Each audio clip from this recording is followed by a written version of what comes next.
everyone, welcome back to Lone Fox. Today I have a new video for you, and this is going to be an IKEA hacks video. You guys love these videos. They're probably one of my favorite videos to make as well, just because I personally love going shopping to IKEA, so this gives me like that excuse to actually go. Today I'm doing 4 different projects for you guys. They are amazing. I think this might be my favorite IKEA hacks that I've actually done. I think the outcome of all 4 projects is so good. I'm really excited for you guys to see it. And if you don't know what an IKEA hacks video is, I've done them on my channel before, so I'll put some cards up on the screen and also link in the description box the other ones I've done. In case you like this video, you want to check out the other ones as well. But basically what it is, I go to IKEA, I find things that they are selling, affordable items, and I just kind of hack them, DIY them, and repurpose them and make them into new items, whether it just be like changing them a little bit to make them into something more personalized, or just like completely taking the item and turning it into something that it's not even supposed to be to begin with. And it's just a lot of fun. So if you're not already, make sure to subscribe to my channel, guys. I post brand new DIY and home decor content every single week. And if you would like to follow Lone Fox Home on Instagram, I'll put it on the screen for you. I post more behind the scenes type stuff over there. And I also have my own personal Instagram, which is I'm Drew Scott,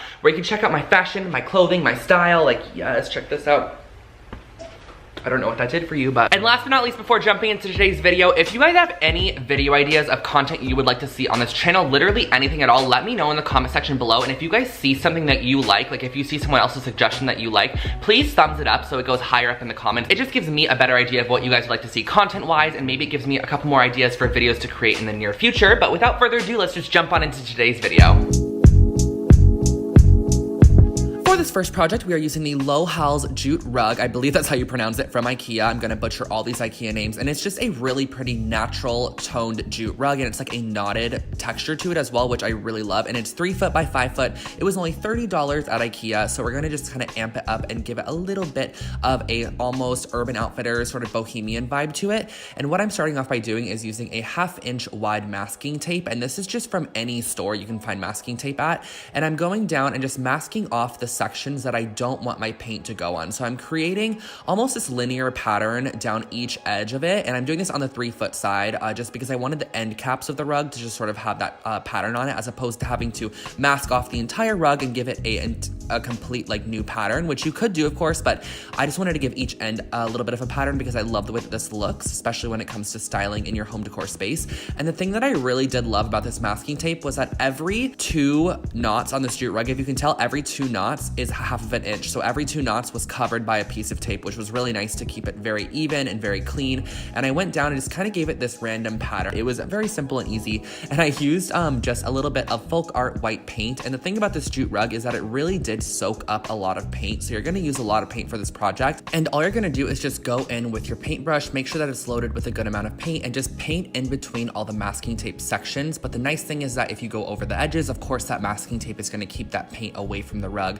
So when you pull it off after it's completely dry, it's going to have this really, really pretty, almost like tribal-esque linear pattern on each end. And I went down, and you can also do a second coat of white paint if you want to, but I kind of liked the idea of just having a white paint like just brushed over the top, so you kind of still are able to see a tiny bit of the natural rug through it. I thought it kind of gave it more of a natural woven vibe as opposed to like you're painting this on. So just continue this all the way down and make sure to fill in all of your sections with the white paint, and go back and add more if needed.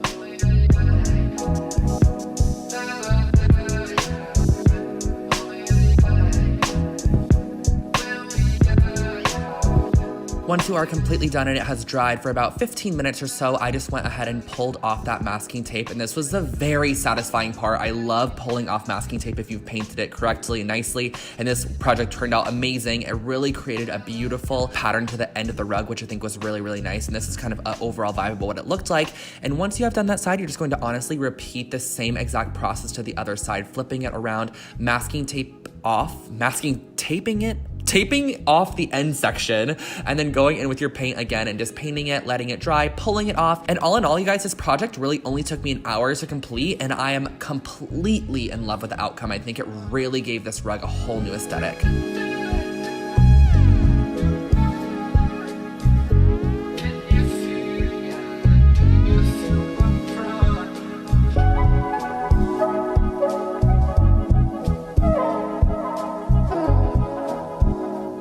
On to our next project, we are using the Lindronde circular object sculpture item, and I'm also going to be using 5 different assorted yarns in different colors and textures just to add a lot of visual interest. And what I'm starting off by doing is taking my little circular sculpture object from IKEA and a little bit of gray yarn, and I'm going to be tying it around each side of the circle, and this is going to be our first strand for the tapestry that we're creating. It's kind of like a tapestry, it's also kind of like macrame, and it's also a very simple version of both of those. So what I'm starting off by doing is taking the yellow yarn, cutting it to about 7-inch strands, and I'm going to be looping these onto the bottom section, and you can cut them to whatever length you want, however many strands you want. This is totally up to you, and this is very like personalized and customized as well, which is what I love. So you can change up the colors for your personal room decor space, or if you have like a different color scheme in your living room, you can change it up. So this is a very customizable project, which I love as well, because it definitely can be a perfect little statement piece for one of your rooms. So what I'm going in next with is this light colored yarn, and I'm actually doing 2 strands of this. And the nice thing is that you can definitely like do different styles of knots if you want to,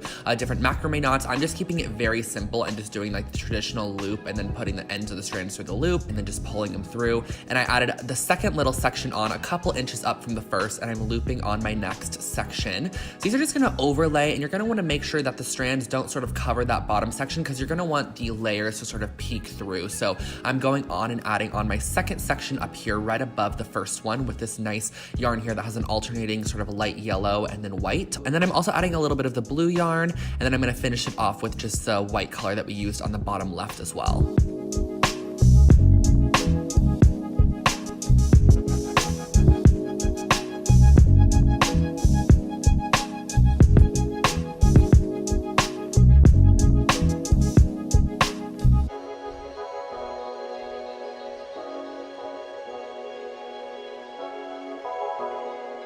For the third section at the top, you're gonna repeat the same process as the bottom 2. Alternate your yarn colors and textures to make it really interesting and fun. And then I think that this total of 3 different layers really gave a ton of visual interest. You can do the top section as well if you wanted to, but I kind of just liked having that top section open. And this is the finished project.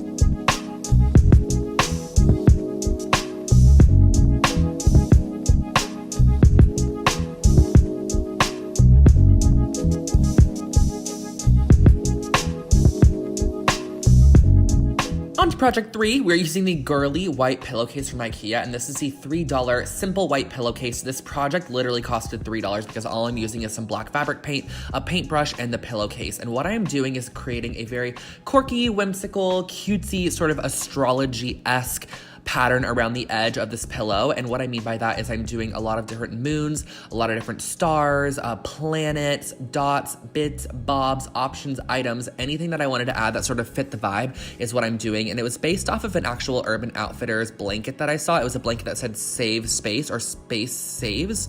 I don't remember exactly what it says, so I'll put a picture of it on the screen for you guys.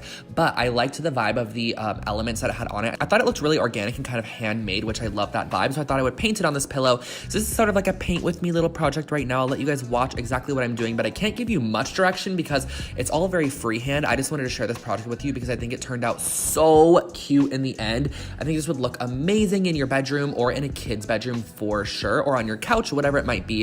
If you're wanting a pillow with an astrology element, this is the one for you.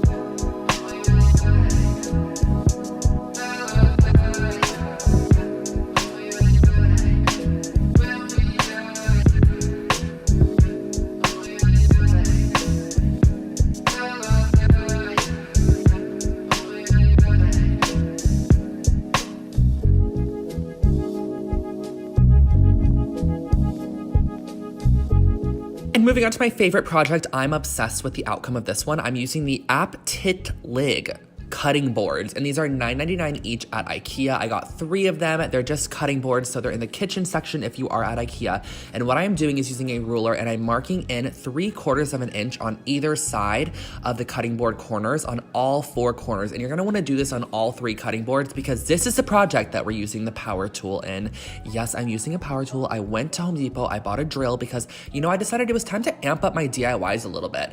I'm using this drill and I think it's like a 1/2 inch wide drill bit. it. And I'm going very, very slowly. That is the key when going through these cutting boards, especially this one, because this is sort of a compressed wood cutting board. So what you're gonna wanna do is just go very, very slowly with the drill and just sort of take your time, make sure that it goes through nicely and sort of blow off the pieces as you go so you're able to really see the hole that you're creating. And these are going to be where we're going to be putting our rope through and then tying the knot and creating this into a hanging, suspending bookshelf, I guess you could say.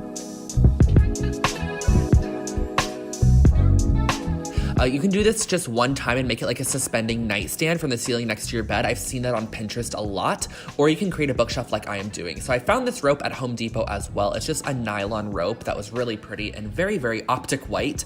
And I'm cutting 2 strands to a very, very long length. And then I'm going to be looping them around at the very center point to create the center loop that's going to be used for hanging this shelf up in the end. So just tighten it really, really good to make sure that is very tight. You can also add a little bit of glue to that knot if you want to.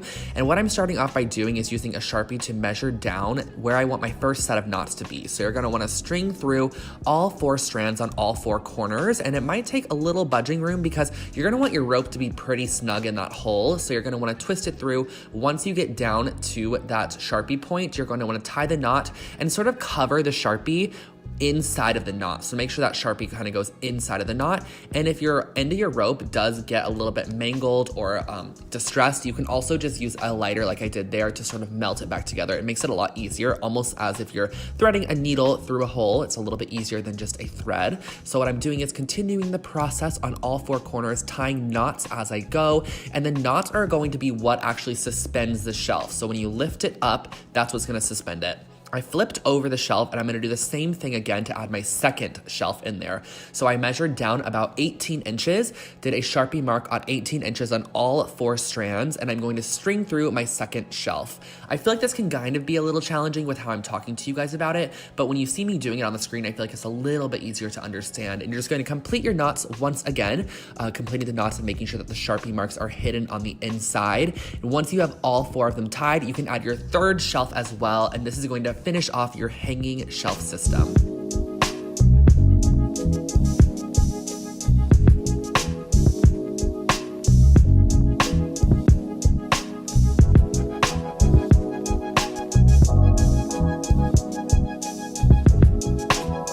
Okay, weren't those projects pretty good? They were pretty good. You have to give it a thumbs up for sure. Let me know which project was your guys' favorite in the comment section below. I think the hanging shelf just has to be my favorite. It turned out exactly what I wanted it to look like. And guys, that hanging shelf took me $35 to make. Like, each of the cutting boards were $10 and then the rope was $5. So it wasn't that expensive at all. $35 for like a large, really interesting hanging shelf. And you can add more layers too as it goes down. Just make sure that wherever you're mounting it from is very, very sturdy. But I also totally love the yarn tapestry circular object thingy. That was a fun one too. I think it turned out really nicely and I'm excited to go home and style it on my shelf. But without further ado, I'm not gonna keep you guys for much longer. Make sure to subscribe to the Lone Fox channel for brand new home decor and DIY content every single week. And I think that is about all. Also leave your guys' video suggestions in the comment section below. I'd love to see them, check them out, and I will catch you guys all in the next one. Have an amazing day. Bye guys.